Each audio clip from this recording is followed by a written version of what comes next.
Estamos dando início a mais uma transmissão online da Associação Espírita Teresa d'Ávila. Vamos à leitura de harmonização. Dizem outros dentre vós: ora, somos tão numerosos na terra que Deus não nos pode ver a todos. Escutai bem isto, meus amigos. Quando estais no cume da montanha, não abrangeis com o olhar os bilhões de grãos de areia que a cobrem? Pois bem, do mesmo modo vos vê Deus. Ele vos deixa usar do vosso livre-arbítrio, como vós deixais que esses grãos de areia se movam ao sabor do vento que os dispersa. Apenas Deus, na sua misericórdia infinita, vos pôs no fundo do coração uma sentinela vigilante que se chama consciência. Escutai-a, que somente bons conselhos ela vos dará. Às vezes, conseguis entorpecê-la opondo-lhe o espírito do mal. Ela então se cala. Ficai certos, porém, de que a pobre escorraçada se fará ouvir, logo que lhe deixardes aperceber-se da sombra do remorso. Ouvi-a, interrogai-a com frequência. Vos achareis consolados com o conselho que dela houverdes recebido. Meus amigos, a cada regimento novo, o general entrega um estandarte. Eu vos dou por divisa esta máxima do Cristo: amai-vos uns aos outros. Observai este preceito, reuni-vos todos sob essa bandeira e tereis a ventura e consolação.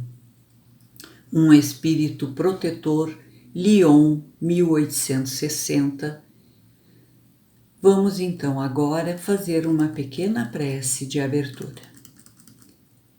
Senhor, mais uma vez aqui estamos, buscando através do estudo das tuas leis encontrar a paz, a harmonia, para que possamos construir o nosso caminho de paz, de luz e amor. Hoje o nosso estudo tem por base o Evangelho segundo o Espiritismo, em seu capítulo 13, que versa sobre: não saiba a vossa mão esquerda o que dê a vossa mão direita, dos itens 5 a 10. Nosso tema hoje é dar o que não temos. Fomos ao dicionário buscar o significado da palavra dar. E lá nos diz que é ceder gratuitamente, doar, isto é, caridade. A expressão o que não temos significa do que carecemos, do que nos falta. Então, dar o que não temos é fazer a caridade daquilo que ainda nos falta, que são as virtudes morais. Nos foi proposto então falar sobre o esforço de doar o que ainda não possuímos e sobre a caridade material e moral. Nos contam Lucas e Marcos que Jesus, estando sentado defronte ao gasofilácio, que é um local reservado nos templos à colocação das oferendas, observava de que maneira o povo atirava o dinheiro e observou que muitos que eram ricos colocavam muito dinheiro, mas que entra uma pobre viúva e coloca tão somente 2 pequenas moedas. Jesus então disse aos seus discípulos que a viúva é que tinha doado mais, do que aqueles que haviam dado muito dinheiro. Ao que os discípulos ficaram surpresos. Por quê? Porque nós nos baseamos, ou na verdade julgamos os méritos e os deméritos dos fatos e dos homens, segundo o que nos mostram os 5 sentidos, interpretando-os segundo a nossa inteligência, os nossos conhecimentos, os nossos preconceitos, enfim, os nossos valores. Por isso, aos olhos da percepção humana, a viúva deu a menor quantia. Mas para Jesus, que pela sua elevação espiritual percebeu os motivos íntimos daqueles que depositavam a sua doação, viu que uns era por vaidade, outros para agradar a Deus, para obter favores nesta vida ou após a morte. Em outros ainda, para agradar aos influentes sacerdotes, entre outros motivos mais. Também percebeu o sacrifício da viúva, que privou-se do necessário ao seu sustento do dia, demonstrando sinceridade da sua fé, um ato de santidade, suprema renúncia, a vontade de contribuir com o que ela julgava ser o seu dever, desprendimento, esquecimento das suas necessidades no momento. Não julgou pelo testemunho dos sentidos, mas pelo valor espiritual, enaltecendo o menor valor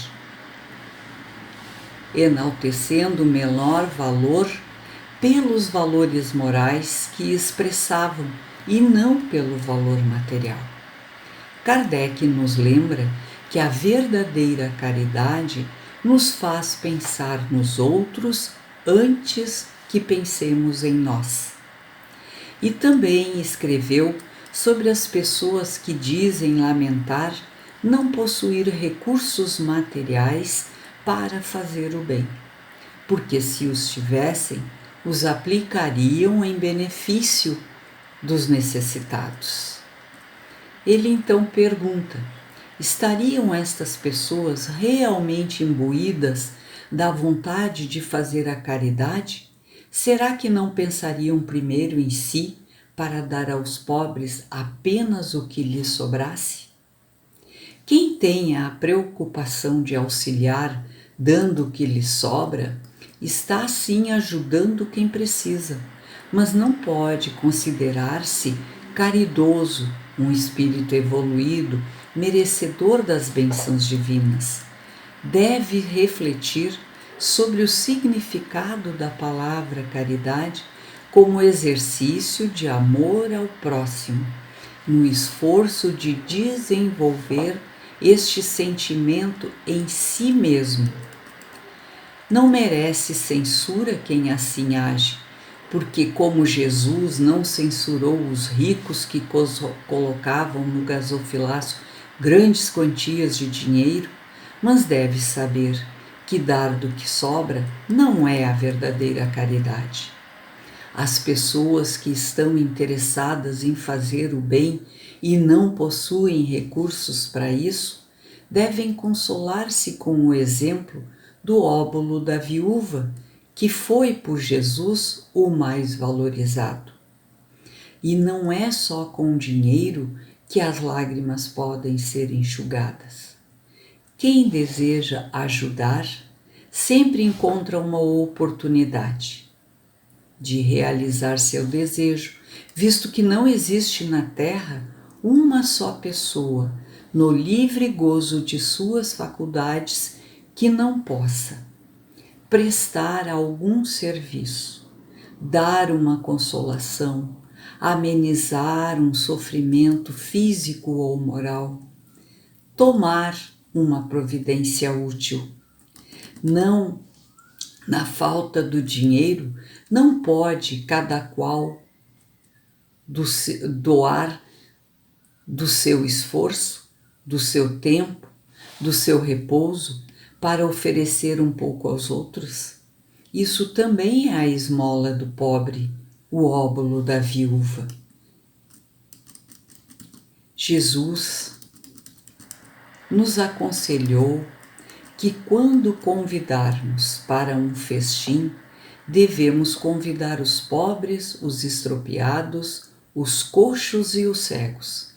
E estaremos felizes, porque eles não terão meios para nos retribuir, porque isso nos será retribuído na ressurreição dos justos. Quem são os pobres e os estropiados? São os nossos irmãos mais necessitados, que não têm condições de retribuir o nosso convite, a nossa doação, a nossa visita, enfim, as nossas atenções. Porque o verdadeiro ato de fazer o bem aos outros deve sempre ser realizado sem esperar retribuição, sem interesse de obter vantagens. A recomendação de Jesus não se refere só sobre as festas. É para qualquer situação em que nos depararmos com irmãos em dificuldades, sejam elas materiais ou espirituais. A atitude do cristão, quando auxilia o irmão necessitado, deve ser fraterna e discreta, movida pelo sentimento da verdadeira caridade, que nos manda fazer o bem tão somente pelo prazer de o praticar. Para exercitarmos esta lição em nossa vivência diária, devemos convidar para a nossa mesa os irmãos, amigos e parentes menos felizes, mais necessitados, e atendê-los fraternalmente, ao invés de buscarmos apenas o convívio daqueles que nos podem beneficiar com a retribuição de nossos favores. Lembremos que encontramos os pobres e os estropiados também no seio da nossa família. A caridade pode ser material ou moral. A caridade material consiste em suprir as necessidades de sobrevivência das pessoas carentes, como comida, agasalho e teto. Esta representa o ter, o possuir, dar do que temos materialmente falando. Já a caridade moral consiste em doarmos-nos de nós próprios, dar o nosso carinho, o nosso afeto, o nosso tempo. Esta todos podemos praticar, pobres ou ricos. Basta que tenhamos boa vontade, ou seja, disposição ou atitude para fazer o bem. Esta caridade representa o ser, dar de nós, dar do que não temos, materialmente falando. Representa, então, dar amor, dar carinho. Há maneiras de se fazer caridade: em pensamentos, em palavras e em ações. Em pensamento, através de orações a Deus, a Jesus, aos nossos espíritos protetores, aos santos de nossa devoção, em favor daqueles que sofrem no plano material ou no plano espiritual, enviando a eles as melhores vibrações de simpatia, de solidariedade fraternal, abraçando-os, mesmo à distância, com abraços espirituais. Hoje é o que mais nós estamos fazendo. Porque com a pandemia estamos afastados daqueles que amamos, daqueles que convivemos. O exemplo é esta nossa palestra hoje, pois ela está sendo feita virtualmente. Quando, na presencial, nós podemos nos abraçar, mas a prece que nós fizermos por todos aqueles que se encontram nas frentes de trabalho, sejam na saúde, sejam no suprimento das nossas necessidades materiais. Isso é a caridade por pensamento e qualquer um de nós pode fazer. É só colocar o nosso coração, a nossa vontade firme de que estas energias cheguem até àqueles a quem nós mentalizamos.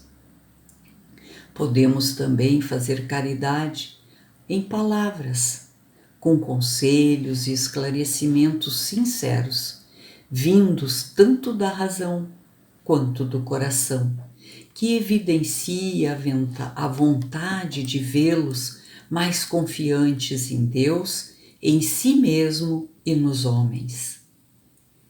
Aos sofredores, descrentes e desesperados, falemos de Deus, das suas leis que o Espiritismo torna tão claras, inteligíveis, possibilitando entender a vida, os homens e as suas dificuldades. Neste item hoje nós temos muitos irmãos nossos que também em decorrência desta pandemia, em função do isolamento a que estamos submetidos, estão sofrendo.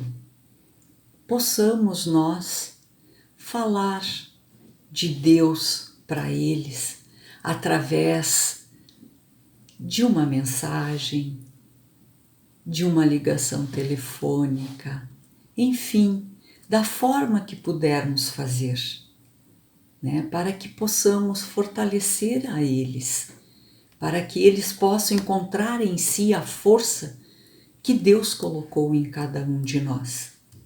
Aos anciãos desiludidos e desesperançados, falemos do amor e da justiça divina, que é igual para todos, da vida que continua além da morte do corpo, sempre vibrante e bela, que o espírito não envelhece nunca, podendo sempre se manter aberto à vida e às suas dádivas, suas oportunidades de aprendizados novos e reforço dos anteriores.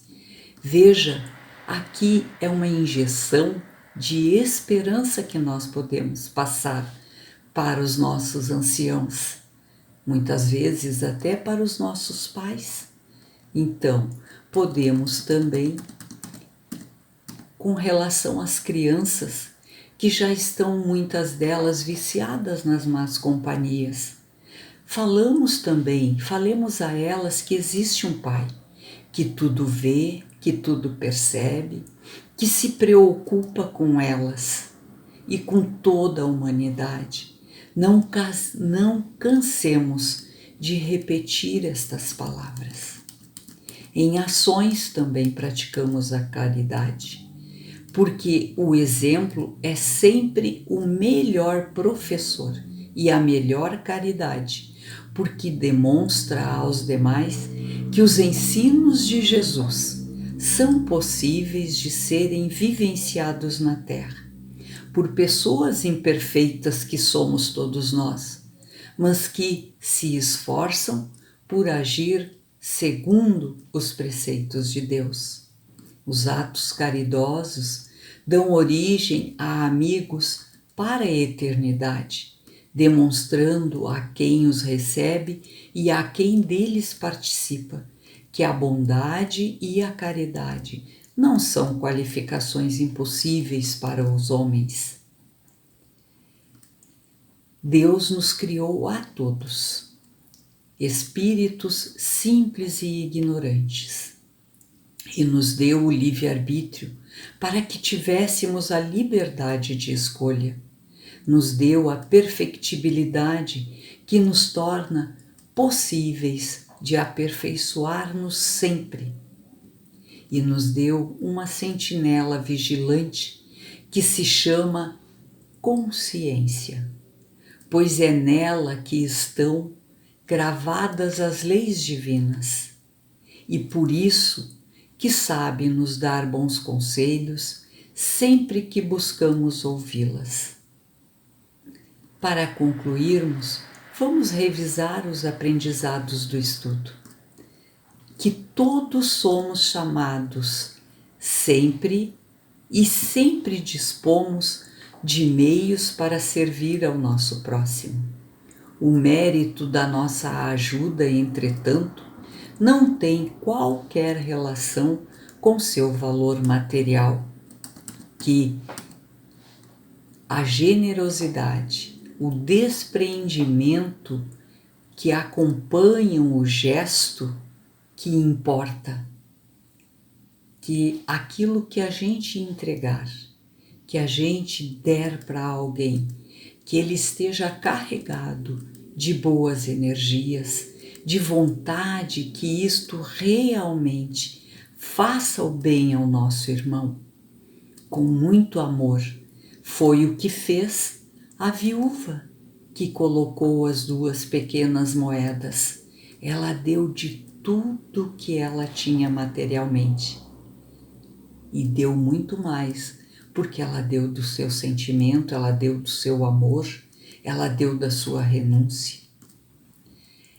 Que o convite, que nós recebemos o convite sempre e podemos convidar a que outros irmãos nossos participem dos nossos bens, daqueles bens que desfrutamos, mas que esse convite feito a eles seja feito na mais pura fraternidade, que eles não se sintam humilhados, que a gente não saia publicando isso, agora fiz o bem, vou sair contando para todos. Não, tem que ser discreto, tem que ser motivado pelo desejo de não retribuição, porque se esperarmos retribuição, estaremos fazendo um mero comércio e uma demonstração do nosso orgulho e da nossa vaidade.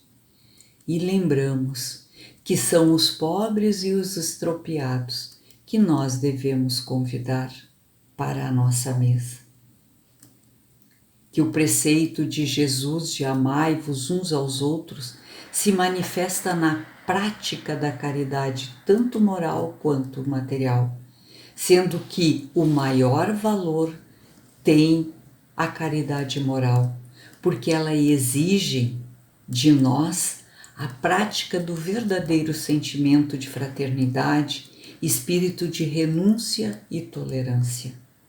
Lembremos que o Kardec pergunta aos espíritos superiores o que é caridade no entendimento de Jesus. Essa é a questão 886 do Livro dos Espíritos. E os espíritos nos dizem que é benevolência para com todos, indulgência para com a imperfeição dos outros e perdão das ofensas. Veja que a verdadeira caridade para Jesus é dar de nós, é construir virtudes que nos levam à nossa evolução moral. Benevolência para com todos, nos utilizarmos de bondade. Todos os dias ao levantar, vamos dizer: hoje eu serei bondoso. Ser indulgente é não ver o defeito do outro, não ser conivente com erros, mas procurar o que a pessoa, o que o nosso irmão tem de bom, porque todos nós temos sempre algo bom. Vamos ressaltar este lado, para que ele possa esperançar-se e melhorar aquilo que ele pode ter necessidade ainda de melhorar. Portanto, vamos nos esforçar para dar o que não temos. E assim, não temos ainda todas as virtudes. E assim estaremos construindo em nós as virtudes necessárias para alcançarmos a perfeição relativa, o único determinismo de Deus para conosco, que é o nosso progresso moral e espiritual. Que possamos refletir sobre o estudo desta noite, que se completará quando buscarmos o capítulo 13 de O Evangelho segundo o Espiritismo, nos seus itens 5 a 10, que está repleto de ensinamentos para nós. Que possamos, então, levar em nossos corações o verdadeiro sentimento da caridade, que é auxiliar ao nosso próximo, sem buscar, sem querer nenhum tipo de retribuição. Fazer o bem pelo bem, para nos alegrar o coração. Muito obrigada pela atenção de todos.